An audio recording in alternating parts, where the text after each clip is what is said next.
It was the very first question ever asked. Hint, it was posed to the very first human being. Adam has eaten of the only tree that's off limits. And God suddenly calls out to him with a question. In Hebrew, it's one word, ayeka. Where are you? And it is exactly the question each of us is to ask ourselves today, Yom Kippur. Of course, God knew exactly where Adam was. The question is rhetorical. It was meant for Adam to reflect, to ask himself, where am I? And I want to pose 3 where am I questions this afternoon. The first, where am I with myself? When God asked Adam, where are you? Adam was naked. For each of us to truly reflect at this moment, we must bare our souls to God and to ourselves. Only then can we genuinely put ourselves on the best path in life. Where am I? We should all ask. With my family, with my spouse if I am married. Where am I with my children if I have children? My coworkers. This year, did we become closer or further apart? Have I been a dedicated friend? Have I expressed appreciation to those closest to me? And if you're blessed with parents who are alive, where are you with them? How am I using my time? Is it for the good, or am I spending a little too much of it on social media? Our prayer book is a powerful tool for introspection. Where am I with the sins I have committed through careless speech or slander or disrespecting parents and teachers, with dishonesty in business, lack of self-control, sexual immorality, selfish and petty behavior? Have I lost my temper inappropriately or too often? Have I taken advantage of my position in life?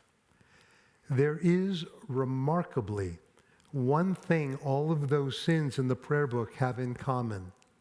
They are sins of morality, how we treat one another.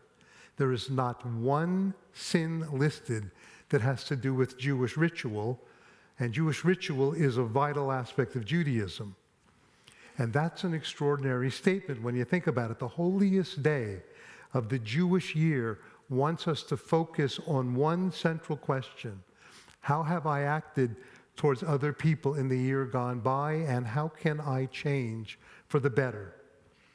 This teaches me that God cares most about how we treat one another. God created Yom Kippur because God believes each of us has the ability to make teshuvah, to change for the better. And part of changing for the better is forgiveness. To whom, we should ask ourselves, should I be asking forgiveness? And to whom do I need to grant forgiveness? And by the way, this can include someone who has not asked you to forgive them. But if someone has wronged you and it's taking up too much of your thoughts and making you bitter, and it is in your interest to do so, then in your mind, forgive them. Let's each find some time today to bare our souls, acknowledge where we have sinned, and at the same time, be sure to remember the good that you have done. Think about this during services or at a quiet time later today, but please find the time to think. And then engage in asking forgiveness from others. And if it's in your interest, internally forgive others who have sinned against you.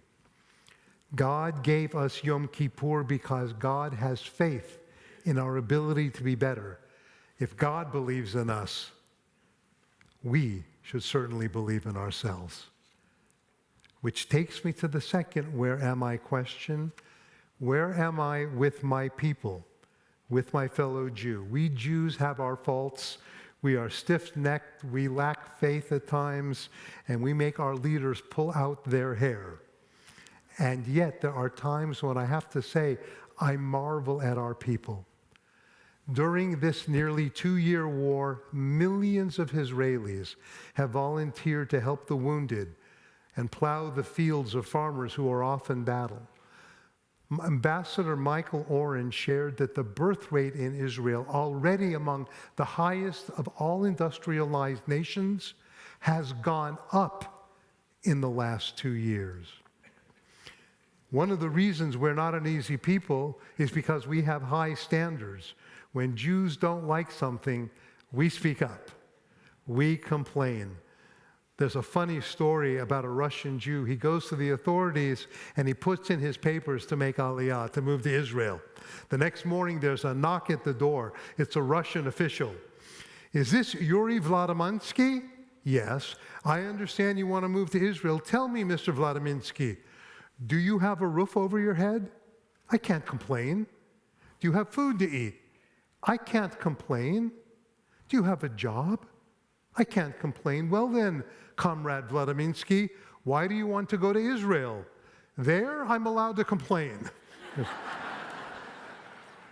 It's true, anybody who's been, right? Our sense of peoplehood connects us to our fellow Jew.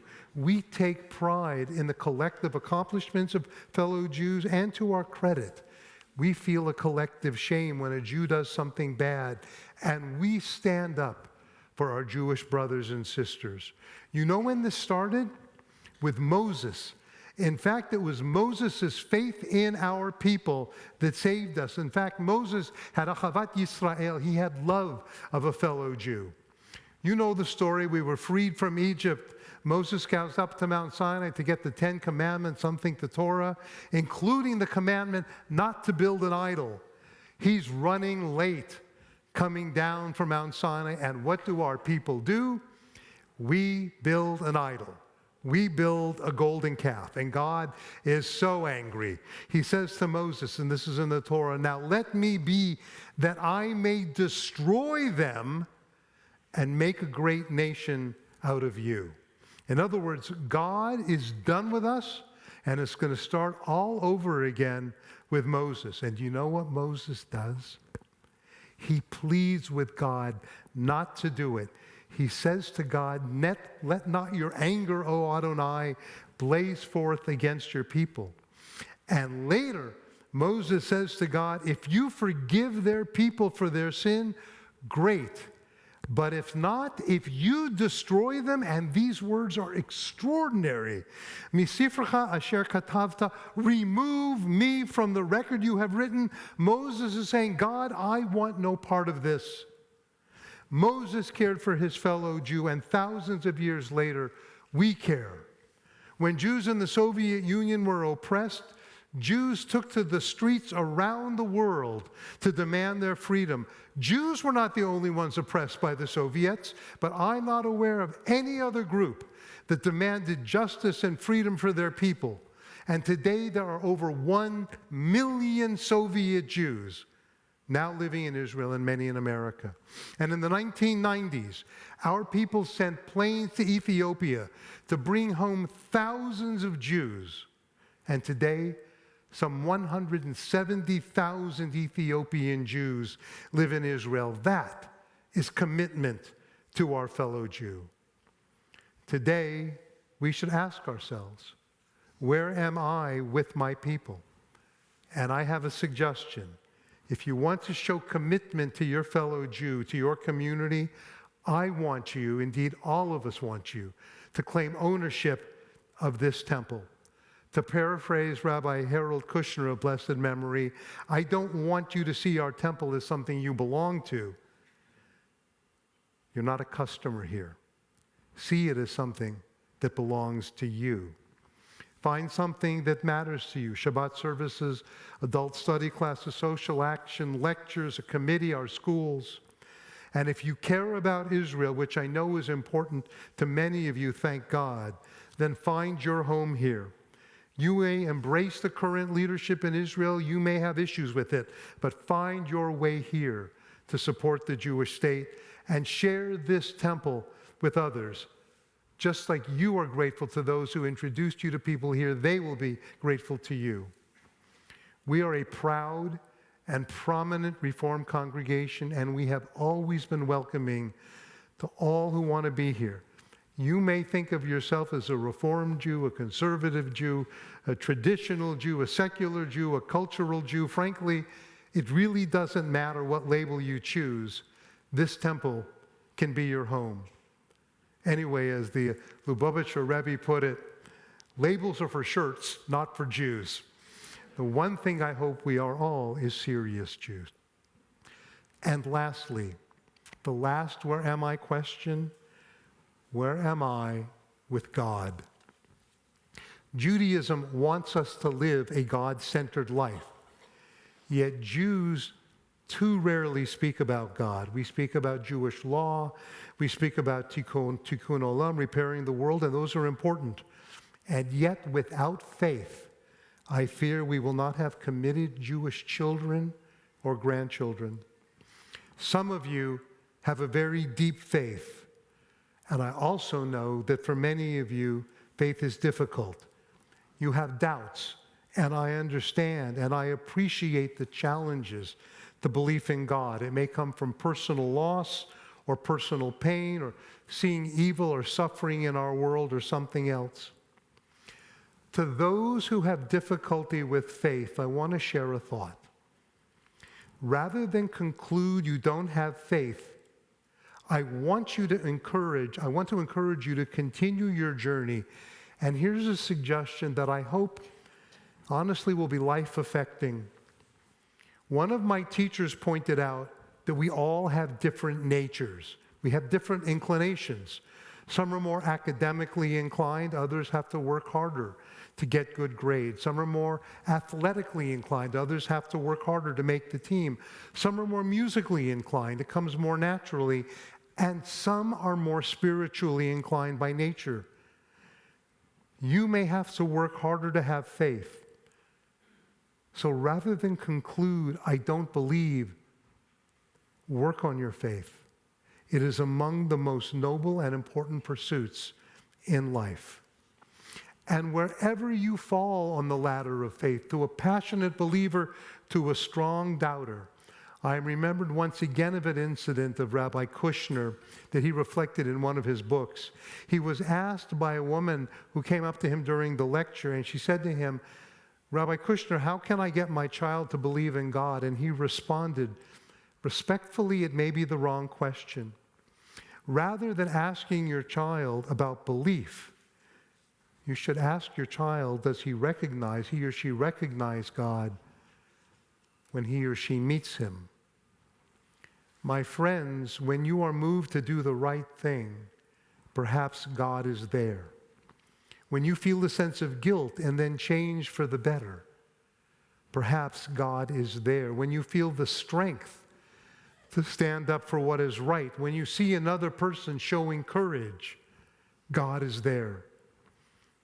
If you're ever in the hospital and a nurse or doctor goes out of their way to make your life better, or in your daily life there's a caretaker for a loved one who is saintly, perhaps God sent them. If you reflect on Jewish history, it's a miracle that we exist against inconceivable odds. The existence of Israel as it reemerged after nearly 2,000 years, perhaps God is there. When you contemplate that the Jewish people, which represent 1/4% of the world population, brought a set of values to the world that transformed humanity, perhaps, just perhaps, God is at work. The Jewish people may have felt abandoned by humanity at times, but we have never been abandoned by God. Maybe you face challenges in life. My marriage didn't work out. My company laid me off. My child disappointed me. A child was born with physical or mental challenges. I prayed with all my heart for a loved one who was ill, and they didn't get better. You have faced the tragedy of someone you care for who died far too young. And naturally we ask, why? We want to understand. And like so many of you, I have grappled with that question for decades. I have spoken to others, read philosophers, and after hours of discussion and thought, here's my response. I don't know. I don't know. Pastor Joel Osteen notes that we more easily deal with these challenges when we can put them into a mental file. For example, your child got into trouble. Why? He or she was running with the wrong crowd. Gives us some understanding. Or I should have been a more or less strict parent. I have medical issues. I should have worked out more. I should have lost weight. I should have watched what I ate. Often, at least, we can somewhat deal with those things when we can find the right mental file. But what do we do when something doesn't make sense? Something bad happens, something unjust to us or to a loved one. Rather than spending our lives trying to understand the non-understandable, which can lead us to anger and bitterness, Osteen suggests we create another mental file, the I don't understand it file. Some might call this the trust in God file. We should never minimize any loss or sadness or grief. But if by putting it in the I don't understand it file, it may allow us to carry on with lives a little differently. There is a time in life for mourning, but we shouldn't let a season of mourning turn into a lifetime of mourning. On a lighter note, it occurs to me, it's probably the first sermon that has ever quoted Rabbi Harold Kushner, the Lubavitcher rabbi, and Pastor Joel Osteen. God does not promise any of us that our lives will go smoothly. What God does promise is that God will be alongside us as we take the journey through life. When things are wonderful, God is there, and when things are difficult and painful, God is there. A God who cares about us, and I believe a God who hears our prayers. And along with the God who cares about us, I believe God, like a loving parent, has expectations of us. And that's why God gave us the Torah. It's a roadmap for goodness and holiness. I know that many of you have reverence for the Torah. You are Torah-loving Jews. On Yom Kippur, I want to pose another question. How can we all be more of Torah-living Jews?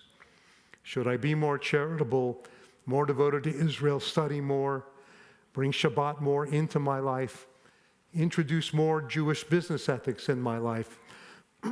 Earlier, I spoke of moral teachings. Let me offer one example of a ritual in Judaism, and Rabbi Noble mentioned ritual a little earlier, a ritual that we should contemplate. Should I keep kosher? Now, our tradition teaches we should say no to shrimp, lobster, bacon, cheeseburger, and for the record, I am not delighted with the choices. If I have the privilege of meeting God, I'm going to ask the first question. You took away lobster, scallops, shrimp, crab, bacon, and cheeseburgers, and you gave us salmon and herring. I thought you liked the Jewish people. I know some of you, many of you indeed, may observe a level of kashrut as well, and it takes a sacrifice. But virtually everything in life that's worthwhile takes sacrifice. Your work, marriage, other relationships, raising children, learning a skill, graduating college, saving for a rainy day. The list is endless. And yet, a willingness to sacrifice for something is a statement of its importance in life.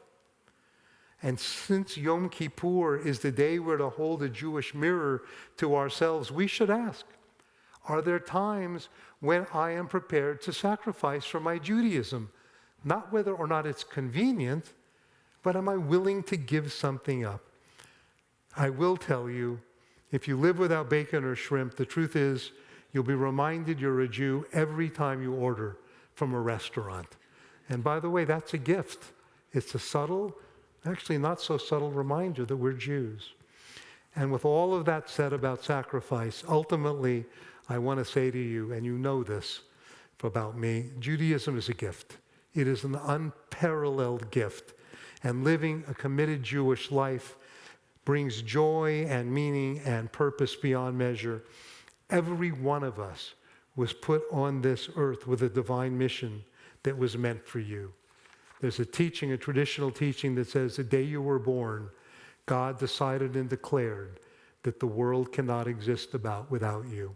It's an extraordinary statement about God and every one of us, and should fill us with optimism for the future.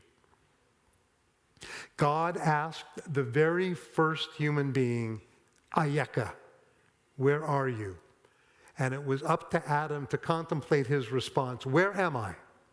And now, as we have entered the year 5786, God is asking each of us to contemplate that very question. Where am I? When it comes to myself, with who I am and who I want to become, can I bear my soul, see my faults, vow to change for the better in the coming year, and can I also appreciate the steps I have already taken to become a better human being? Where am I with my people, with my fellow Jew? How can I show my devotion to my fellow Jew here in Israel and around the world? And where am I with God? How can I bring God closer? And how can I live more fully with God's Torah? While none of us know the future, I believe if we reflect on those three questions, it will give us a foundation to navigate the coming year with humility and with confidence and with the optimism that our tradition teaches us to embrace. May God bless Israel and our world with lasting peace.